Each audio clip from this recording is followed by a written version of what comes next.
What you're going to need first is a pool noodle.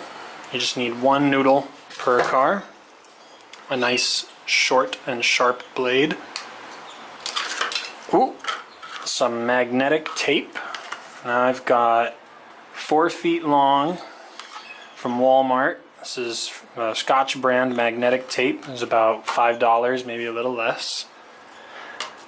A Sharpie so I can mark some points. And some super glue, which is optional. I won't be using it, but it's just to make the magnetic tape adhere better to the pool noodle.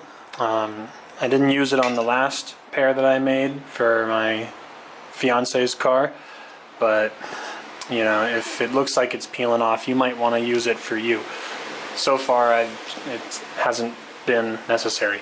So just to get right into it, the first thing you want to do, kind of take a look at your noodle, and there should be a natural curve to it. And so I'm just going to cut right in. And what we're left with is 2 half noodles. You can go ahead and break out your magnetic tape. We're going to unroll it. Now, in case you don't want to use super glue, or you don't have, my suggestion would be to unroll it and set it down under something heavy overnight so that you can get out any of the tension that causes the tape to try to roll itself back up. But we're just going to skip that, and you want to put them together just like so and cut it so that we've got 2 strips of identical length. So now we've got one for each side of our noodle. We're going to cut it again, so we have one for the left and right, and then we're going to cut it again so that we have both sides. So we go from 1 piece to 2 to 4 to 8.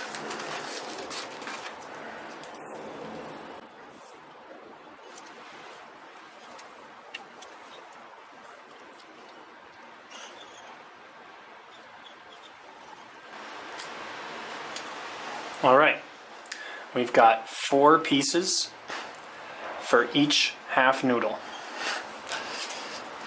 Put 2 over here,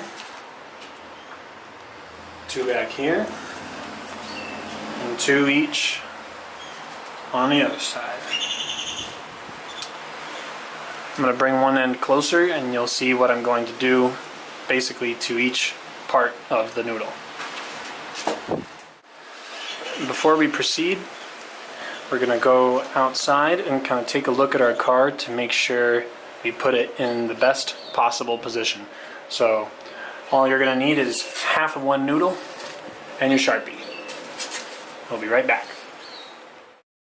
Please excuse the wind, it's a windy day. I hope you've got your half a noodle with you and your Sharpie. Now my car has a little high point, low across, and another high point. So I'm going to want to mount the magnets right in between here and in between here. So you just want to set it out right there. Take a look, make sure you've got half and half. It doesn't have to be perfect. Just do it yourself under $10. Take your Sharpie and say I want it in between there and there. Come around to the other side. I had to go around my camera. Right here and right there. When you go back inside, we're just going to mark the other noodle based on this noodle, and then we'll get to laying down our magnetic tape. We're back, we got our 2 half noodles, we got our little strips of magnets, and we just want to make sure we mark both. So we'll mark it based on the first noodle. If you want to go out and double check both noodles for your own peace of mind, you can do that.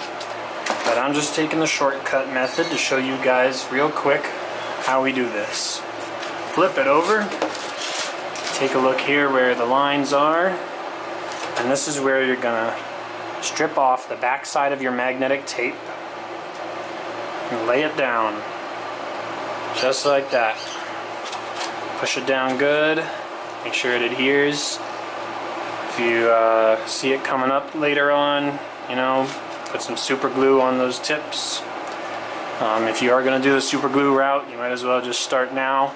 And just mostly, as long as you get a couple of dots, you know, like maybe 1, 2, 3, 4, it'll probably hold itself in well enough. Like I said, I mean, when you strap your stuff down to your car, you're gonna put some ratchet straps on top. Obviously, this is more just protecting your car, and combined with the ratchet straps and the magnet, you're really not going to need the strength of any super glue holding the magnet down to keep things from sliding around. You should be ratcheting your stuff pretty strong so it doesn't rattle in the wind or fly away or anything like that.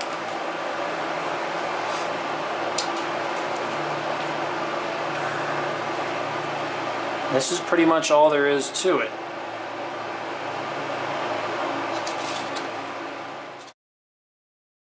Magnets are on, and let's go see how it works. Now if you take a look at the finished product, obviously with these ridges, my car kind of lifts the magnets up on the end, but if I had 2 boxes, I'd be pushing them down, and they obviously work. If you go off to the side, we'll see that the center of this package is completely raised off of the car. Let's see if I can bring this down a bit. Yeah, and see, there's kind of 2 things good about using these foam roof racks as opposed to just strapping it straight to the car. One is it keeps your car from getting scratched up if you got something made of something harder, you know, maybe a table or a wooden chair. You don't want to scratch up your roof, but also it concentrates the weight onto your roof racks. And when you concentrate the weight like that, it kind of reduces it sliding around to the point where if you're going at high speed on the freeway moving to a new city, I mean, if you don't have those racks on there, it might slide right off onto the street with the person behind you. But that's it. That's all there is to it. These are the foam roof racks under $10. I think I got the noodle for $3 and the magnet tape for about $4 or $5. So with tax, about $8 altogether to do this. Ratchet straps are obviously not part of the equation. Ratchet straps have a whole lot of uses for more than just your roof racks. So you'll have to find those outside of this tutorial if you don't have some already.